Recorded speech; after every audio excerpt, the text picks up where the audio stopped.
So I'm going to keep it very short.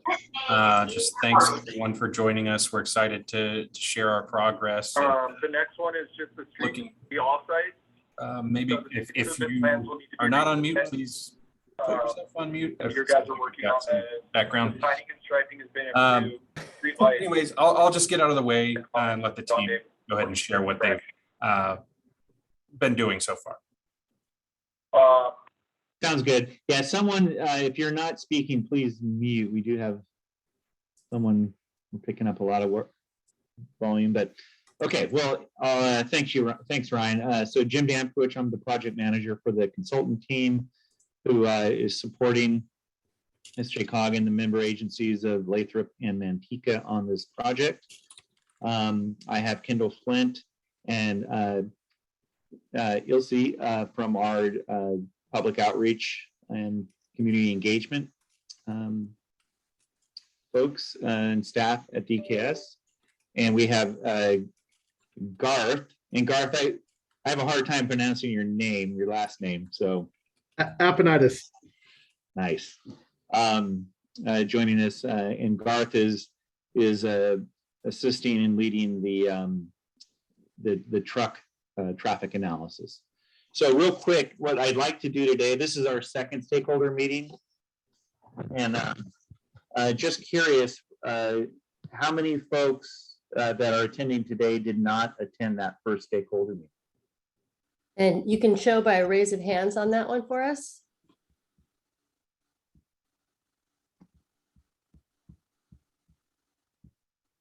Okay, so it looks we have 3 so far. So, you know, the first stakeholder meeting was mainly and just an overview of our approach. And for today, we're going to focus on 3 things. We're going to focus on, again, showing the social pinpoint interactive web-based tool for providing geo-referenced input. So ideas that you may have for improvements or issues or needs that you're aware of or have experienced, you can get on our project website and provide that input. I think it's important to continue to showcase the interactive web-based tool that we have because it's very useful in helping the consultant team identify needs and potential improvements that we can evaluate. And it's a great tool, and we just haven't really gotten a lot of traffic on it. So Kendall's going to give a demonstration of that. And then we're also going to talk about our traffic analysis, namely a number of things. One, our data collection effort, the modeling effort that has been done, and then our truck analysis. And really that's the main point of today is that we really would like the stakeholder group to help us with the truck analysis, and we'll go into that in a bit more detail a little later on in the presentation. So with that, we'll get going. Next slide. And I just want to recognize the partners. So obviously SJ Cog is administrating the project, but we are joined, the 3 major stakeholders are San Joaquin County, the city of Lathrop, and the city of Manteca. So I want to recognize them. And then just real briefly, an overview of the project goals. There's 3, and that's 1, to identify a transformative package of prioritized improvements that will improve mobility and in particular facilitate essential freight and rail operations on Roth Road and the surrounding area. Another key objective is that Lathrop Road and Louise Avenue and Airport Way, they get a lot of truck traffic. And a lot of that could be avoided if there was more direct connections with State Route 99 in Roth Road. So that's another key objective. You know, these facilities, especially Lathrop Road, would like to have more of a complete streets functionality to it, and heavy duty trucks and complete streets just don't mix very well.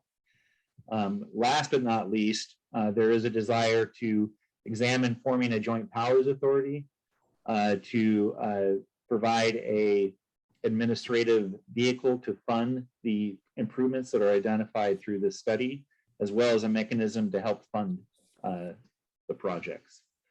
So those are the three major aspects of the study. And so for our study area, you see it here on the left. It's essentially from Lathrop Road all the way up to French Camp, and that square. But we are also looking at how this can benefit Louise Avenue and other areas. But primarily, we're looking at some key improvements. Roth Road, as you all know, has the at-grade crossings with UP. Those can present issues. Does Roth Road need to be widened? There is the concept of connecting Roth Road, a more direct connection with 99. That could be take many forms, not just the one that's shown on the very high level map on the right. And then obviously complete streets considerations on Lathrop Road. There's also a lot of spot improvements. There were a number of mitigation improvements that were identified as part of the UP Lathrop Intermodal Facility EIR. We're basically going to re-examine those. And clearly the STA size, the 48 to 53 footers, we want to make sure that those are traversing on roadways that are designed to accommodate those size vehicles. So there is a safety component as well. So with that, I'm going to just talk about the website a little bit and then kick it over to Kendall. And I just want to reemphasize again, our project website is getting hits and getting visits. And you can see we put the amount of activity that has occurred in the last 7 days, which is 8 unique visits.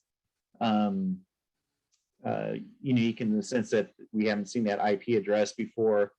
And during the month of April, we had 42 unique visits, 158 page visits. In other words, folks who get on there, they're looking at multiple pages on the website and so on and so forth.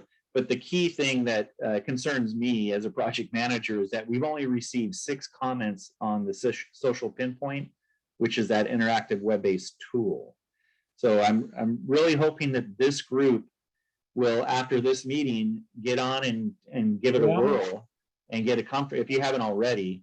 And then more importantly, pass the Roth Road Corridor Study.com. That is our URL to our project website. The social pinpoint is on there. So you just have to get on our project website and go to the interactive web-based tool, and you can provide as much input as desired. And with that, I'll pass over to Kendall, and she can give you a kind of a nice demonstration on how it works. Thanks, Jim. So yeah, as Jim was saying, this is a really cool tool to use. And some of you have already kindly actually sent us comments via email. But what's great about this is it allows you to take the comment and then put it spatially in a place where people can really tell what's going on with it.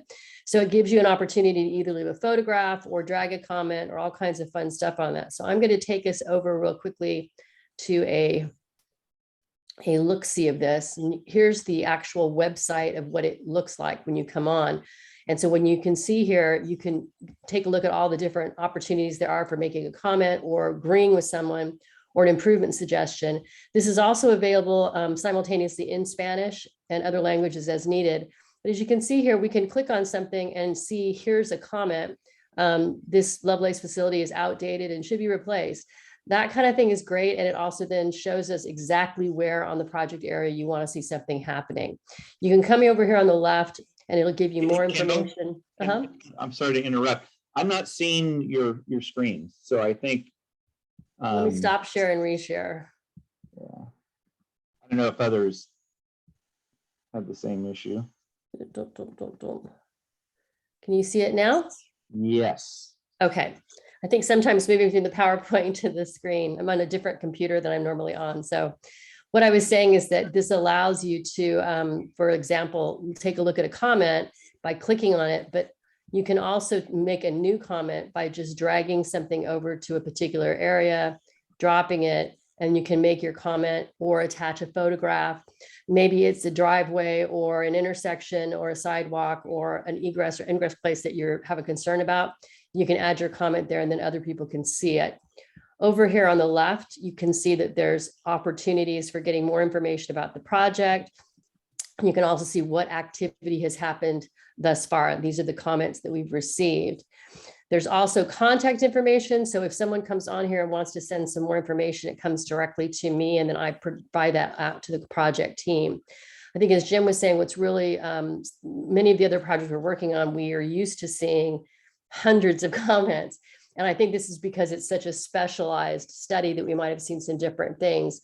But I will be sharing the website address with you again.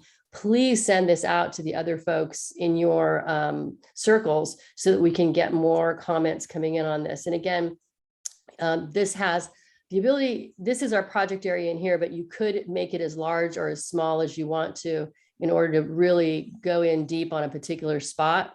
And it's the same kind of thing as it is in a Google interface. It doesn't require any other software. There's nothing to prevent you from using it, quite simply. So I'm going to go ahead and come back to the actual project overview again here. Let me just come here. And while Kindle's doing that, I would really encourage people, I mean, the zoom function is very important. So zoom in as much as you can to make a very precise drop for your comment. Yep. And that really is one of the nice features of this tool, is that we get geo-referenced comments. So and you know, that's great information for an analyst, and it really helps us do our job on the consultant side. Yeah. And if anybody has any questions about it, or actually wants to show a group how to use it, just email me, let me know. I'm more than happy to meet with individuals or run trainings on it. Again, it's pretty self-explanatory, but if you did need additional information, we're happy to provide that. Okay, thank you, Kendall. Okay, on to the traffic analysis. So I'll just touch base on what the consultant team has been working on the last couple months. And so data collection is a big part of that. And data collection entails a 72-hour segment hose count. So those provide us our segment vehicle counts. And we also are using AM and PM peak period intersection turn movements. And it's important to note that we're getting full classification with those counts, so we can discern the number of 4-axle, 5-axle trucks, which is going to be key, because from these counts, we can actually defer the amount of trucks, so the trip generation of trucks within the study area, as well as the distribution of trucks, because we can track, you can see the map on the right. These are our strategic locations for data collection. Based on this setup, we can surmise what the distribution of trucks are for the most part. We also received, there was a new data collection effort, which was actually last week. We have yet to receive the data, but we anticipate any day now. But we also received a lot of really good data from the city of Manteca, city of Lathrop, and San Joaquin County. So, and it's actually quite nice. Our new data collection effort wasn't as extensive as we thought it would have to be, just based on the fact that those jurisdictions had a lot of good data that they had already collected for their own planning purposes. So that was really nice. So data collection, and then travel demand modeling. This was quite an exercise as well. We wanted to make sure within those 3 jurisdictions that we're reflecting the latest in terms of their general plan build out aspirations. So that includes the unincorporated county general plan update, as well as the city of Lathrop and the city of Manteca. And it's been great that they've been all 3 jurisdictions have been very forthright in providing that information. And so we've incorporated all the land use, future land use, so we can make the most accurate projections of traffic possible. I will point out that the model we're using is the San Joaquin COG tri-county model, so we appreciate them allowing that tool to be used for this purpose. So talked about land use. There's also the network, the roadway network. And so obviously we want to reflect what's currently programmed. So those improvements that have an identified funding source have already, gone quite a bit in terms of their planning traction and are safe to say that they're going to be there in the future. We're also reviewing currently planned improvements in the study area as well. And just keep in mind that the traffic counts provide us our existing conditions. The travel modeling will obviously provide the projections for future traffic. Now, it's important to note that for travel demand modeling, even though our counts have trucks in them, the travel demand modeling really isn't specialized enough to provide link level truck volumes to the accuracy that we would like to see. So we're performing a separate truck analysis that we will just layer on to the modeling results. So, and this is where the stakeholder group can really come in handy for us. So next slide. So what do we need? So there's truck trip generation. And again, as I mentioned, we can get that from the traffic count. So we're not worried about existing truck trips. We get that in our data. But we are interested in how much is truck trip going to grow in the future. And the good news is one of the big generators of trucks will be that UP Lathrop facility. And we do have their EIR. I actually managed that traffic analysis for the EIR back in the day. And so all that information can simply be carried over for that facility. However, there's a lot of other private facilities in the project area that also generate a lot of truck trips. And so that's what we're going to be discussing today. And I will say we would like to follow up with one-on-one meetings to talk about some of the information that we would like to get from the other businesses that operate and use heavy-duty trucks within the study area. And the first thing is for truck trip distribution. So that's a key thing that we would like to ask folks and get a better idea of. And again, for existing conditions, we use our counts. We do have future information in terms of truck distribution, and that's really the origins and destinations. Where are the tricks? Once the trucks leave the premises of the facility, typically where are they headed? And it's not a complicated network. You know, we know that they're either going north or south on I-5, or they're trying to get to 99 to head north or south. East or west doesn't really matter because they're going to have to go north or south on those two facilities to start heading east or west, depending on what their ultimate destination is going to be. So it's a kind of an easy thing, but we do want to get it right. And so that's what we're going to be talking about in just a second. We've developed maps for every entity that we're curious about. So next slide. And so what does a truck distribution look like? And so it's really the outgoing and ingoing truck movements. We don't care if it's a bobtail or it has its container. And a bobtail is simply a semi truck without a container on the back. We just need it expressed as a percentage. So, and those percentages need to sum to 100 ingoing and outgoing. And really, we just need one percentage because we don't think there's going to be much of a difference in that distribution, whether it's a daily or a peak period. That certainly was, there was no difference in the UP Lathrop intermodal facility distribution. So I'm assuming that's not a key issue. Clearly, trip generation is, but not the distribution of trucks. So just looking at the map on the right, you can see that in blue, those are the outgoing trips. And you can look at the project site, which is the UP Lathrop site. And you can see 80% of the trucks get on Roth Road and they go left towards I-5. And so that means 20% must go right. And they're getting on Airport Way, heading up the French camp, cutting across. And then from that point, when they reach 99, 4% continue north, 16 goes south. For those trucks that are heading towards I-5, 31% are going south on 5, 47% are going north on I-5. Small percentage heading up McKinley.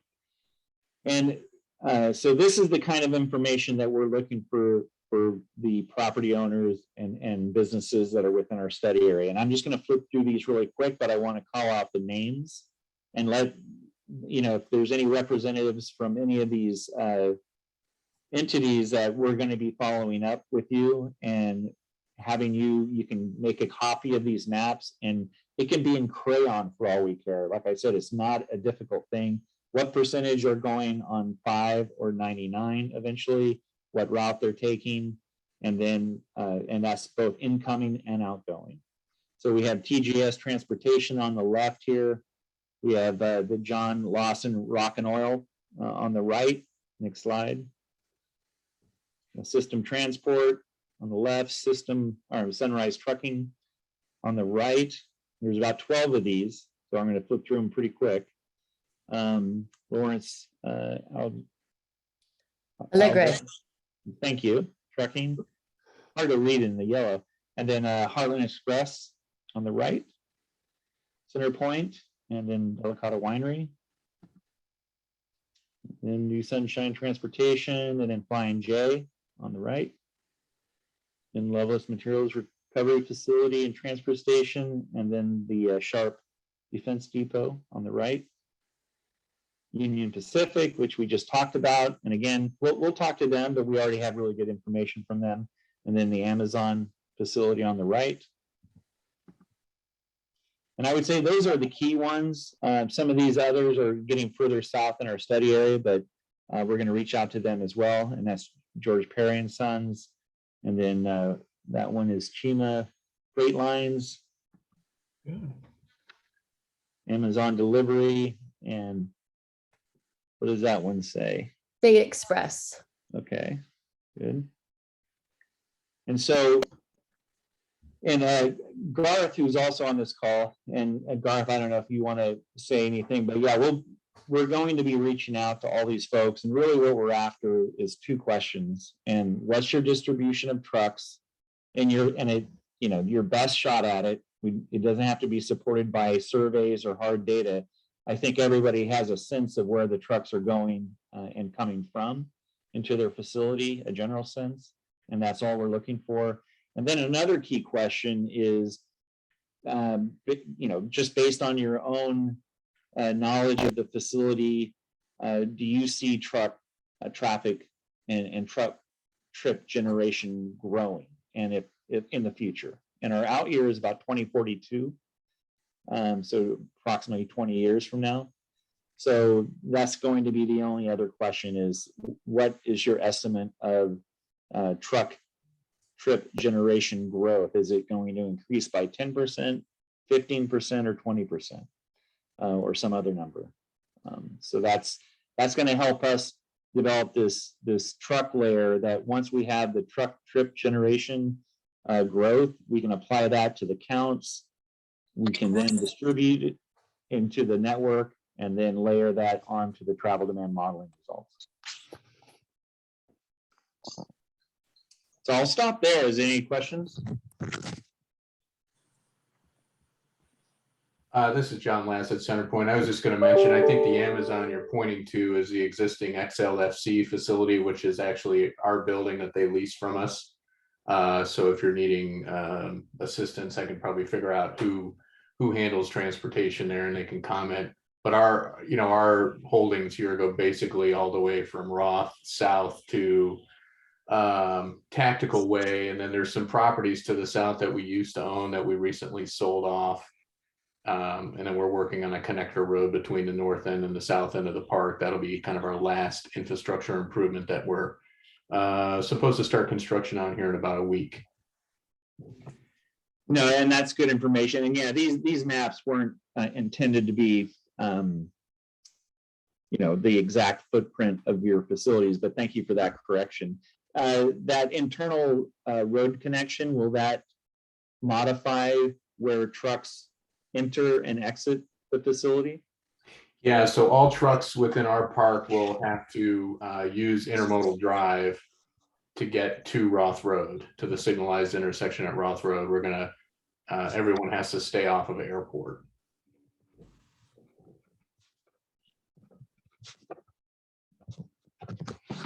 Great. Yeah, the more information, the better. So I appreciate that, and we'll be in touch.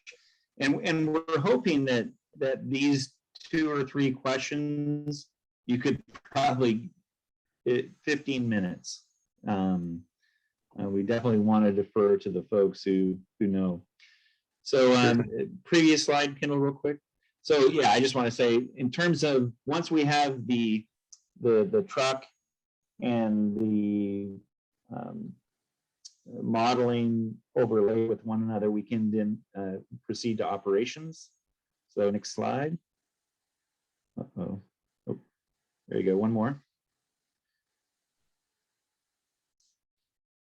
So when we combine the passenger vehicles and the trucks, we'll do operations. We'll look at the operations, and what I mean by that, the delay, the queuing. And let me remind everyone that the truck traffic will be converted to passenger car equivalencies. So we're, because the 48 to 53 footers are essentially 2.5 cars worth of length. So we'll be converting them to passenger cars, and then doing the analysis using Synchro for intersections. And then for Roth Road itself, we're going to be using microsimulation. And the picture on the right is kind of a rendition of what that would look like. We'll also be looking at travel speeds and travel time reliability. There's a federal highways data set that has already been tapped and processed as part of the SJCOG Regional Congestion Management Program update. And the information there is pretty interesting. It does show that it discerns between passenger vehicles and trucks. So we have the speeds and travel time reliability of both those vehicle types. And it does show that on Roth Road and on Lathrop Road, very unreliable for truck movements. And so that data is somewhat revealing. And then also we'll be doing and we have completed our safety analysis for collisions. And I would say the safety analysis and the operational analysis will be the primary drivers in terms of performance metrics. But there are others, and that was next slide. Next, so there's performance metrics, and the reason why we're exploring these is that, as I stated in the beginning, a big driver to all this is funding, and there's funding programs, state and federal, that specifically target goods movement and trade corridors. And as part of those competitive grant applications, they always ask for more, not less. And so there's other performance measures that we'll be looking at. So next slide. And this is just a matrix of the various performance metrics and the analysis tools that we'll use to develop those. And this will be really an analysis of the capital improvement list that we come up with to address the needs that come out of our operational studies. So we can show the benefits of the improvements, because as you know or don't know, most of you should know that these competitive grant programs, it's really driven by benefit cost. And so you have to have a very competitive benefit cost ratio to compete for these funds. So it's really easy to estimate costs. I mean, the transportation industry has been doing it for years. What's a little bit more challenging is monetizing benefits. And we don't want to leave any benefits on the table that we can claim justifiably. So this analysis will address that. So I'll stop there, and we can go to questions if anybody has any comments, concerns, you name it.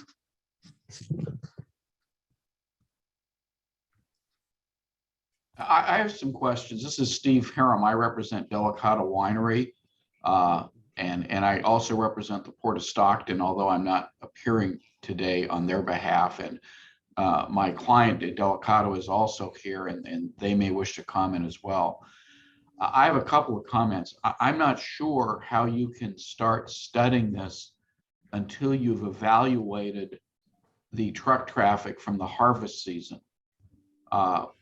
Perry is one of the largest exporters of melons in the world, and the melon season is about to start up and goes for a period of time. And as it goes down, the grape harvest starts. And so you really have a period really from May until October where you have a significant amount of traffic because of that industry.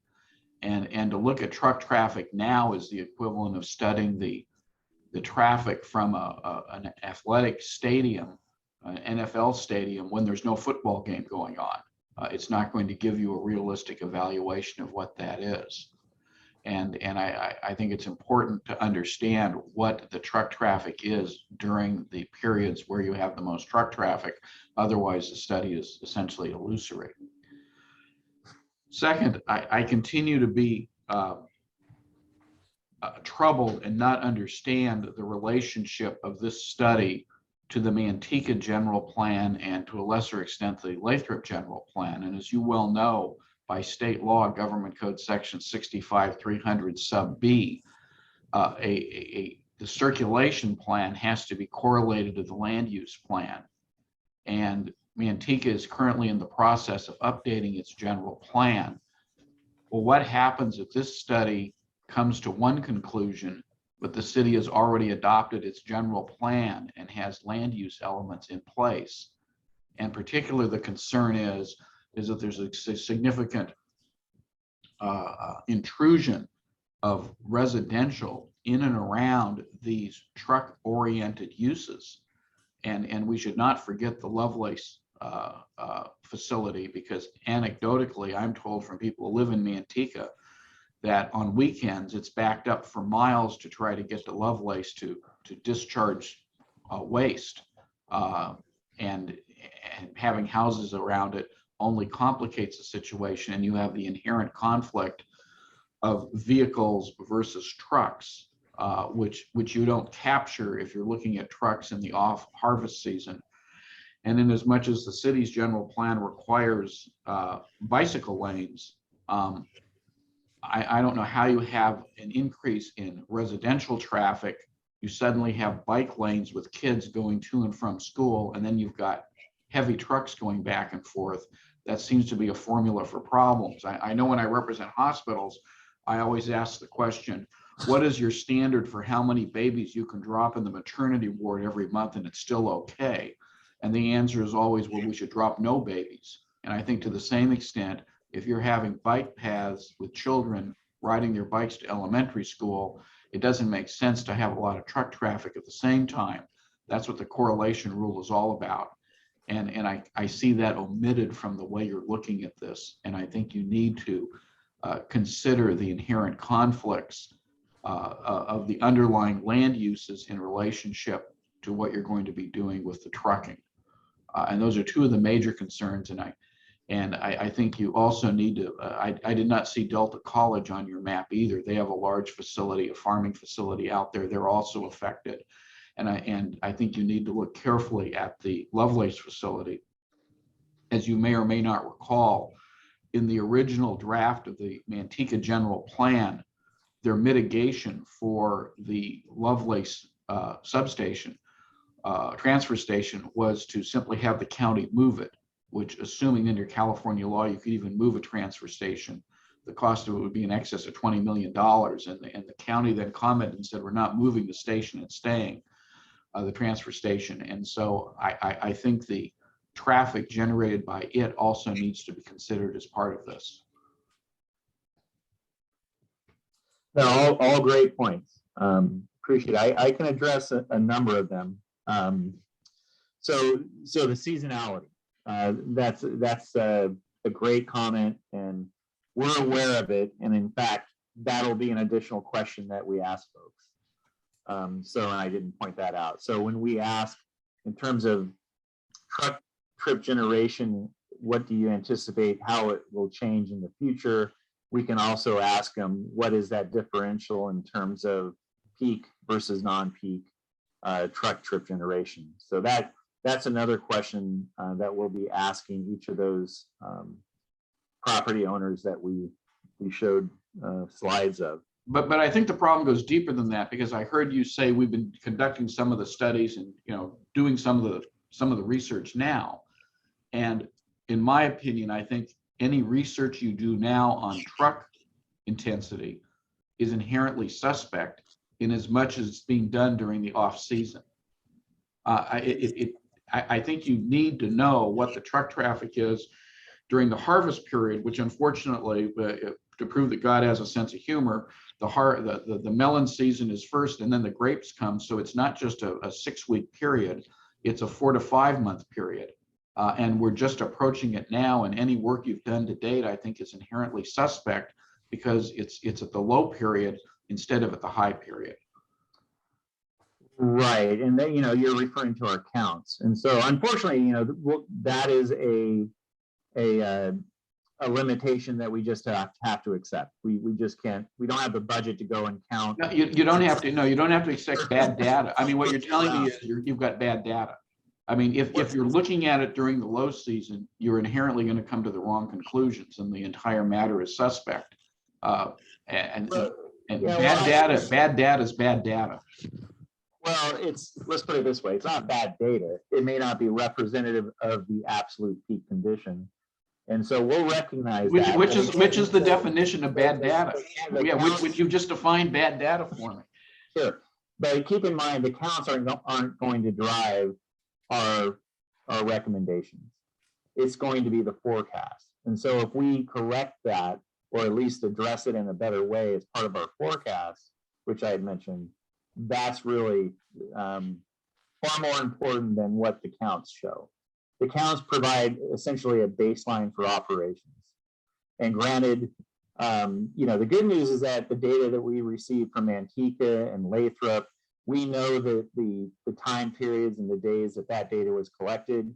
Our new data was collected in late April, a week or so ago. So, we'll take a look at that. But really, again, it's not the counts that are going to be driving the recommendations of this study. It's merely to establish the baseline. And I understand, and we can certainly, caveat that data with the things you just said. So I can only rely. I'm a CEQA lawyer. I can only rely on CEQA, and you know as well as I do. The baseline is critical to any analysis, and there are any number of CEQA cases that talk about bad baselines creating bad results. This is not a CEQA document, so let me. Well, but I think we can. It's a good analogy. I think it's a good analogy. CEQA doesn't look at counts anymore, though. I know it doesn't. I know it doesn't. It looks at vehicle miles traveled, although here I think you should be looking at counts, and I think the baseline should be accurate. Your next question was regarding, Delta College. We did reach out to Delta College and we talked to them. I don't think they're represented in this call. Yeah, I believe they are, or they were at the beginning. Okay. Yes, this is Julian Liggioso from Delta College. Oh, excellent. This is my first meeting, but as far as I understand it, no one has reached out to the college yet. And I can provide you my contact information later. Well, maybe we did. Maybe we just didn't get a hold of the right folks. Sometimes it's the wrong person, but I would say if you could, we'll coordinate with you following this meeting to see if we can set up a stakeholder meeting with them to kind of get additional information.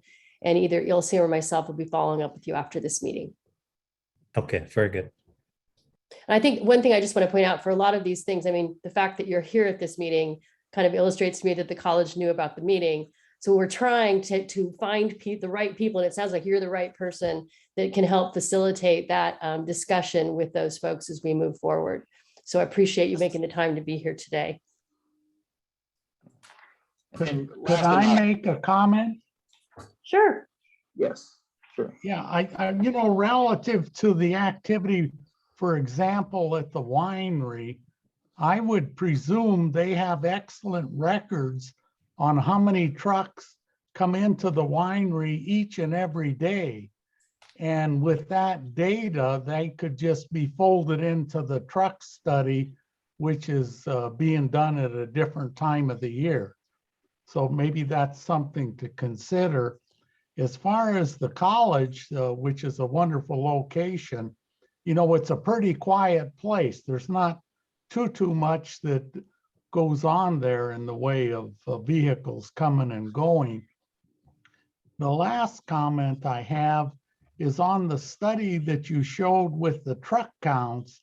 It didn't show any trucks going south on Airport, you know, off of Roth. And I just wondered why that was the case. That's a great observation. At the time, it wasn't done because those routes aren't signed as terminal access routes. In other words, the 48 to 53 footers shouldn't even be on those facilities because what they do, but we know that that activity does occur and we are going to adjust those percentages. I was just providing you an example of what was used back as part of that EIR, but you know, trucks are trickling down and they are getting on Lathrop Road and cutting across going east to get on 99 at that point. And that's one of the issues, getting back to the prior gentleman's comments. You know, we're not, in terms of, yeah, we agree, complete streets, which means, you know, access for all, ped, bike, and so on and so forth. And trucks really don't mix. And that's not the intent of the study. The intent is try to alleviate where those things are coming together today and may increase in the future, as what you just said. If those trucks are coming down and they're accessing 99 via Lathrop and sometimes Louise, in other words. So that's one of the benefits we're trying to get at by providing a more streamlined way for vehicles, heavy duty trucks, to access 99 without having to do that. Right. And the flow now is a little more than a trickle. That's what we hear. Yeah. And you know, maybe show that as well. Yeah. One last comment relative to the bicycles. You know, on a couple of occasions recently going down Union Road, there have been 4 or 5 people riding bikes. And I had to stop my vehicle in order to not hurt the kids. And so irrespective of more residential development, we have a safety problem right now.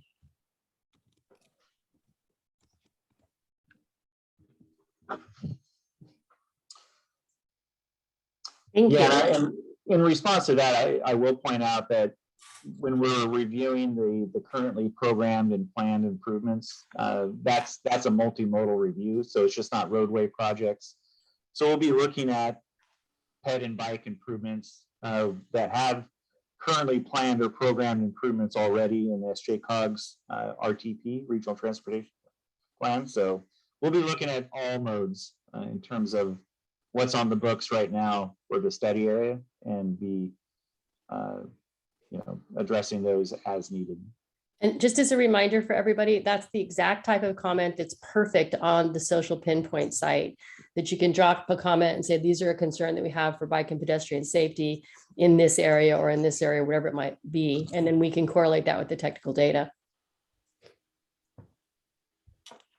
Good plug. Yep. And then, you know, maybe on the transfer station, someone ought to contact the county and obtain their latest thinking on that facility. Because I know they've done a study and hasn't been widely distributed, but it's available. And they are looking to the future and we should fold that in. And as far as the traffic on weekends for miles, that'll happen in the spring. It's really the worst time. But, you know, that facility is outdated. And I think everyone realizes that.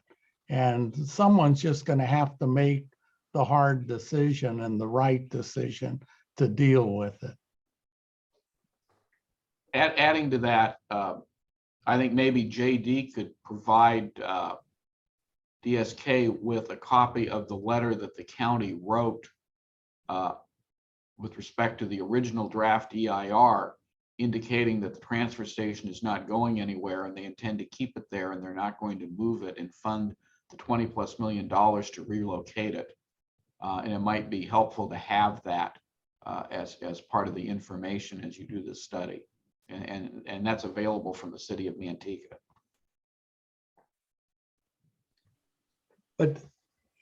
And you know, that would be an excellent document to have, but I think it's important to have the more recent document showing the study that the county did.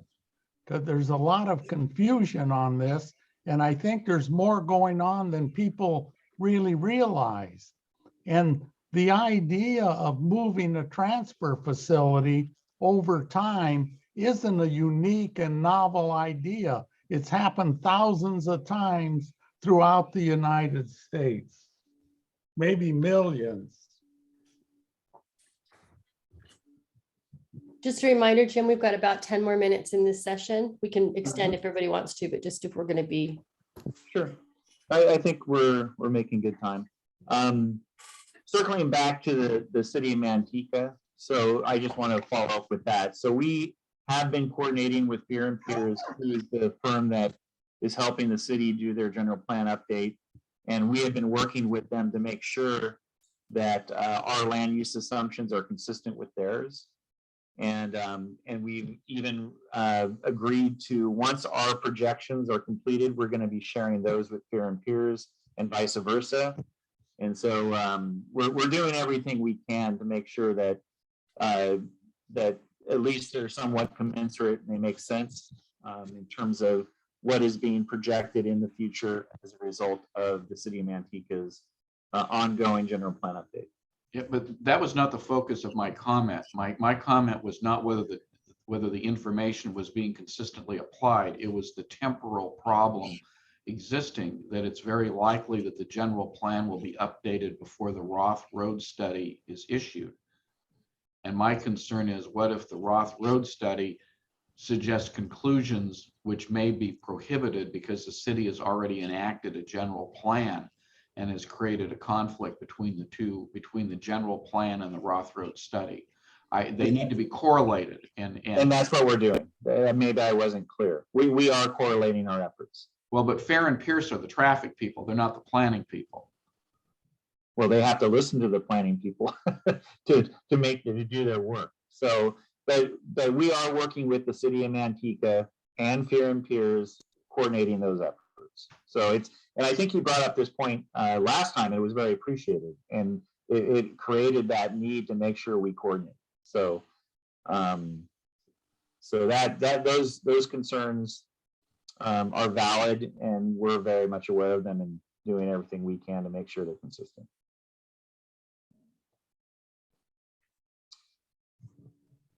So, and I think my only other slides were just looking at the schedule and next steps, and I can just describe that now. Got that ready to go? Okay. Well, we're in the throes of our analysis, obviously, and so that's ongoing. So that's basically looking at our analysis and completing that, and that will occur through the month of June. And so around July, we'll start identifying where the improvements make sense. And we also have Mark Thomas on as part of our team.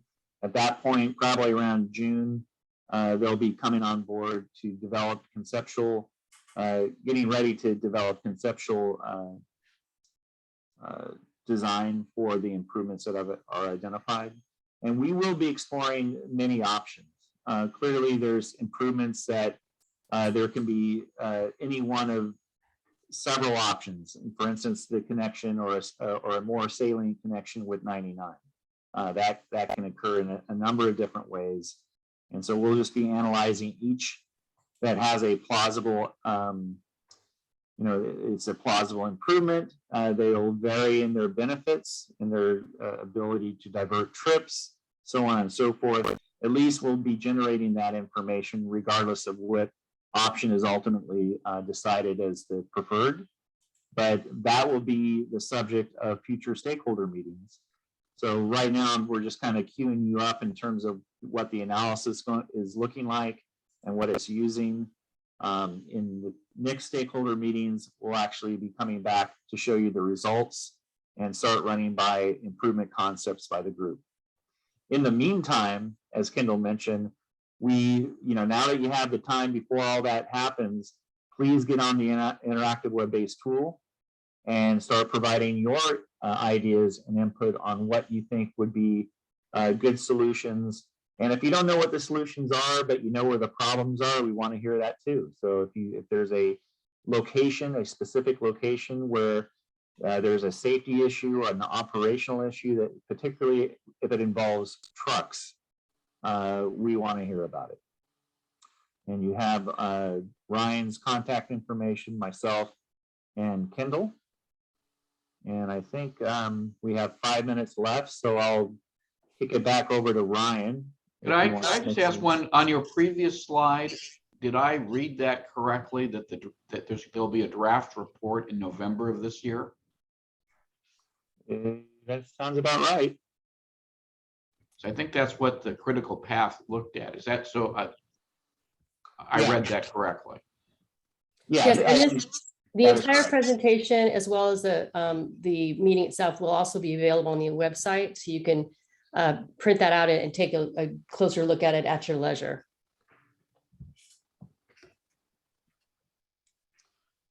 But I think you saw that right. That's I can't see it anymore either. So, Ryan, do you have anything you'd like to say before we adjourn? I'll just say, I'm glad we're having meetings like this so that we can get the kind of feedback we got here today. Steve, for bringing up concerns with the timing of data collection. Obviously, we want to get that right. So, we're going to put our heads together to see what we can do to make sure that we get the most accurate set of data we can, and make sure that we're not putting anything out that isn't a proper representation of the worst case conditions out there. So exactly why we want to meet is so that we don't bake the cake and find out we had the wrong flavor. So thanks very much, everyone. And yes, continue to reach out, and we'll continue to be connecting with all of you. So thank you very much. Thanks, everybody. Appreciate your time. Okay, well, thank you so much.